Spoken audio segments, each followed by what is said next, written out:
Hi everyone, I'm Maddie. I'm a sixth grade student in New York, and I'm performing in my school's spring musical, Seussical.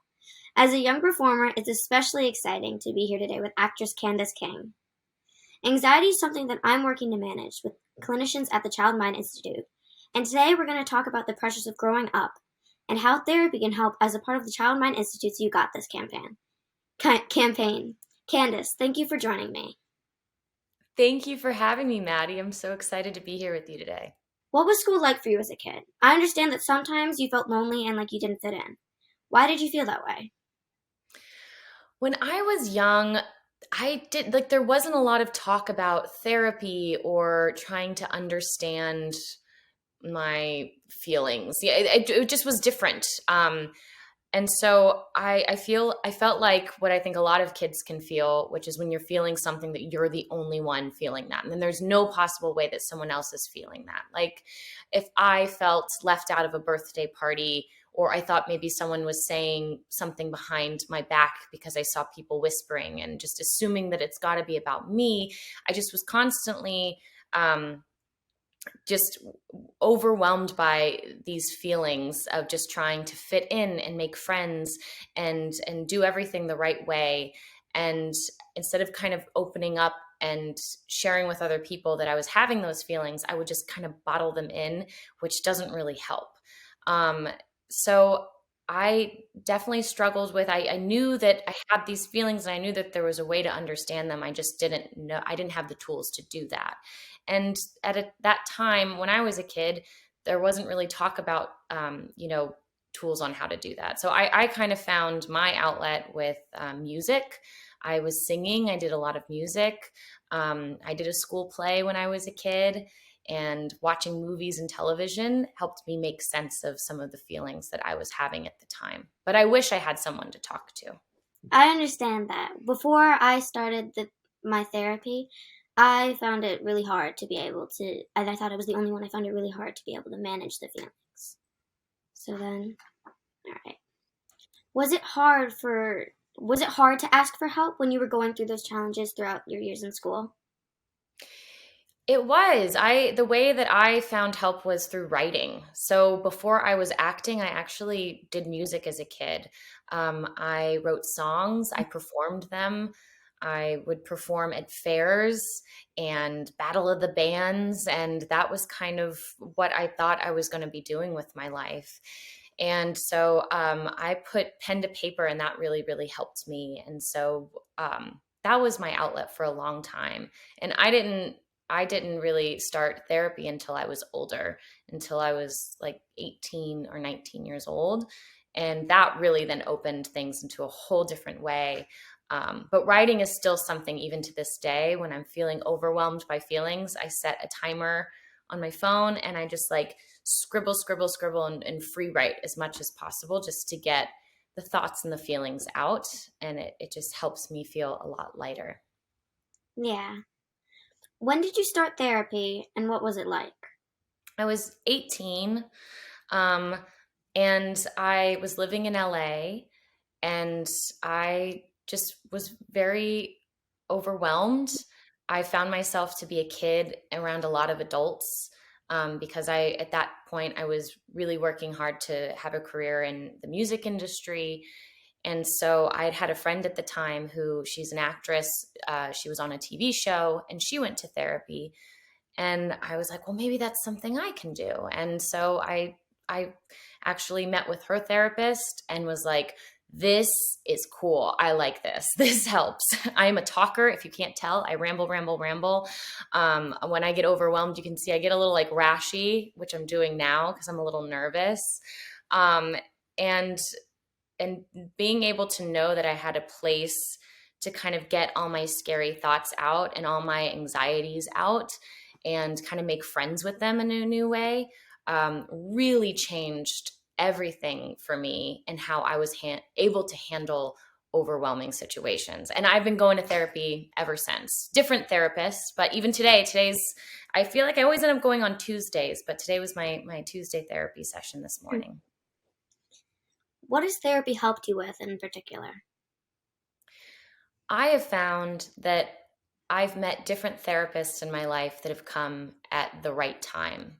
And they're, and not only are they teaching me how to, I call it like the emotional toolbox is how I picture it now.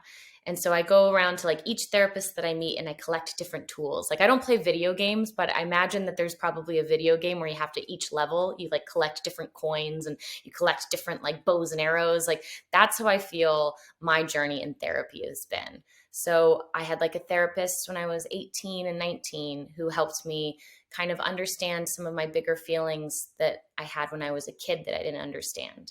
And then I had another therapist in my 20s that helped me understand my relationship with my body and with my brain.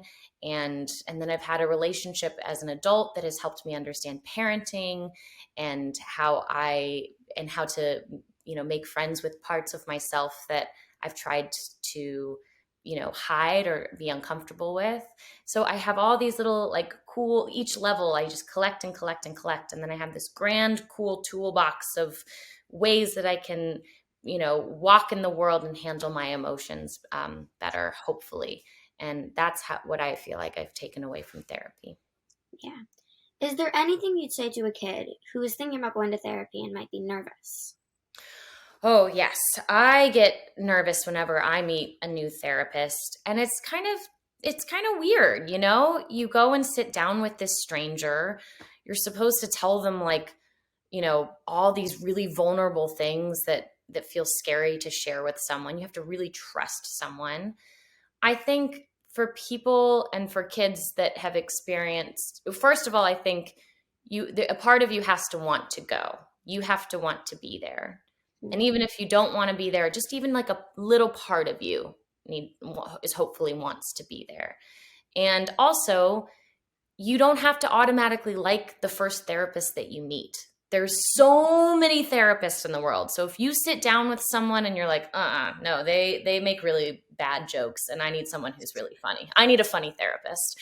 Or you're like, they have a butterscotch candle in the room and that makes me nauseous. And I need someone who has the sound of a waterfall in the background. It can be anything, but you should be able to go into the room and feel like you're with the right person who is going to help you on that, in that chapter of your life or on that level so you can just get the most out of it, because it's really about your experience. So those are the two things I would say is, look for that little part of you that wants to be there. And secondly, if you don't get along with the first therapist you meet, there's so many more. Meet a few different ones so then you can pick out the exact person who's going to be good for you. Yeah, I know that the social worker who's helping me, she's really great, and she has like a really great sense of humor, and she makes me really comfortable when I need to talk about sensitive topics. That's good. It makes such a big difference when you have that trust, Yeah, And that's how it should feel. And it doesn't always happen that first time. It's not always the first person you meet, and it takes time, but you should still go in and like be open. It should feel good when you're in there. yeah. What do you do to help yourself when you're feeling anxious or lonely or like you're not good at something? When I feel anxious, like right now, as um, I I remember that it's I okay for me. I have had like for me, what helps me is making friends with those parts of myself. So instead of being like, oh no, this is embarrassing, like I'm nervous and the light's really bright and I want to make sure I'm saying the right things and instead of being like, oh, this is bad, it's like, no, this is me. This is just part of being a human in the world. And sometimes we get nervous and sometimes we get anxious. And, I usually touch like the chair that I'm sitting in and I'm like, I'm here. I breathe. I try to think of like how wonderful it is just to be human in the world, that nobody is perfect, and the unique little parts about myself, like the fact that I ramble on a lot and I do get nervous and anxious and I get excited and I've got a big personality that can be a lot, in the world. Instead of trying to turn that light down, I just embrace it more. And that's really taken a lot more time. I had a harder time with that as a kid and I had a harder time with that in my 20s.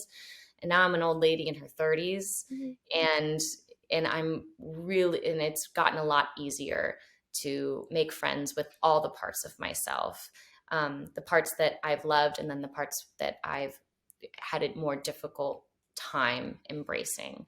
And anxiety and stress and like social anxiety is absolutely a part of that. Um, but it takes time. Mm-hmm. I understand that social media can be a lot. How does being a celebrity and social media affect you?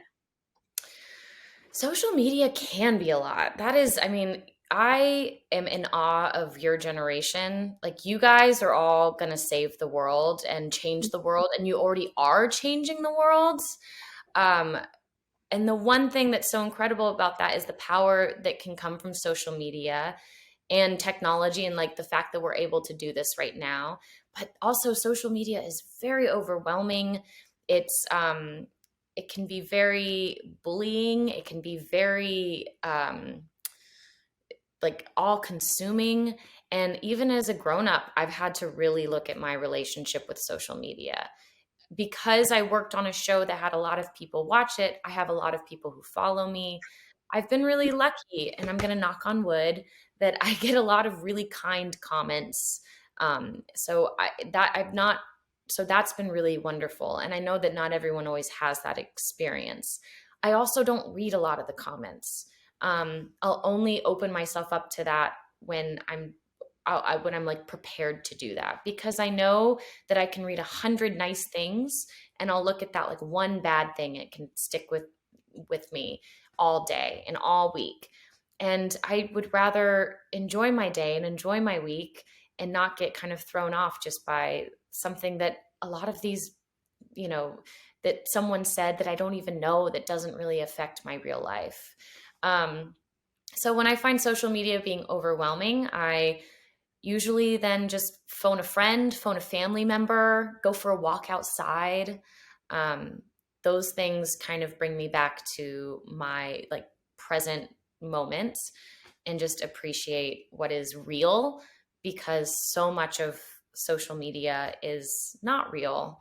And that's why it can be very fun, but also it's a reminder that it's its own fantasy world a little bit sometimes too.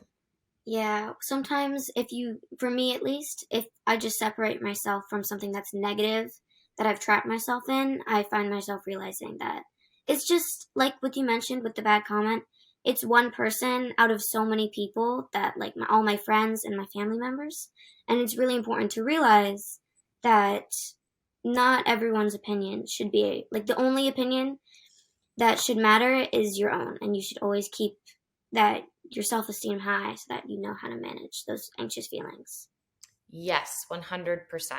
100%. That is great perspective, Maddie. Our final question would be, what's your message to any kid out there who's struggling with friends, feeling lonely, or just the pressures of growing up? Oh my. If you're a kid out there struggling with the pressures of growing up, I know growing up can feel so lonely, but I promise you're not alone. And even as a grown up, I am still reminded by this when I can have a really big feeling and think that it is just mine and no one else could possibly know what this feels like if when I'm having a really bad day. And I have found what has helped me is either, again, speaking with a family member or a friend or a therapist, my therapist, and saying it out loud or having someone else share their experience makes me realize, oh, this is actually a very human experience that I'm having. I'm just a live person human who is feeling really sad right now. And there are other people in the world who feel sad. And it doesn't mean that I should feel less sad. It just means I'm not alone in that feeling and that it will pass. And you sometimes, like, I don't know if you've ever heard this little song. It's called like We're Going on a Bear Hunt. Do you know this song, Maddie? I might. I'm not sure. So I have young kids. So this is like something that they'll all do a little dance to, and it's like we're going on a bear hunt. We're going on a bear hunt. We can't go, and it's like we're going through the grass. We're going through a cave. It like goes this whole thing, and it's like we can't go over it. We can't go under it. We have to go through it. And it's so simple, but I think about that little rhyme all the time when I am feeling overwhelmed and alone, and I just want it to be done. I want to avoid it. I want it to end. I want it to stop, or I just want to be on the other side of it. And I just remind myself sometimes you just have to go through it, and you will get through it. Um, Another thing I always joke about is that there's like a future version. I always picture like a future version of myself, like, Candace in the summertime, on a beach trip, just thinking about like if I'm having a bad day, I'm like, oh, future Candace who's having a great day is looking back at, present Candace having a bad day going, oh, she's going to get through it. She's going to be fine. And I'm so proud of her. And so sometimes I like to picture there's like a future version of myself too that's just cheering me on. That's a great message to share with kids who are struggling. And I know that if I heard that before this whole process where I started going to see my social worker, that probably would have really helped me get through all of it. Oh, that's very sweet to say, Maddie. I'm just impressed. When I was 12 years old, you're 12, right? Yeah, I'm 12. I mean, I would be a nervous wreck, and you're crushing this. So good. Well done, Maddie. I'm very impressed. Thank you. And then what?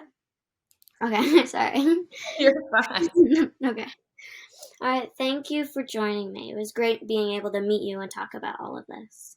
It's so nice to meet you, Maddie. Thank you so much. And I know there's going to be so many kids watching this who are just going to feel comforted and less alone by seeing you out here sharing about your experiences too. Yeah.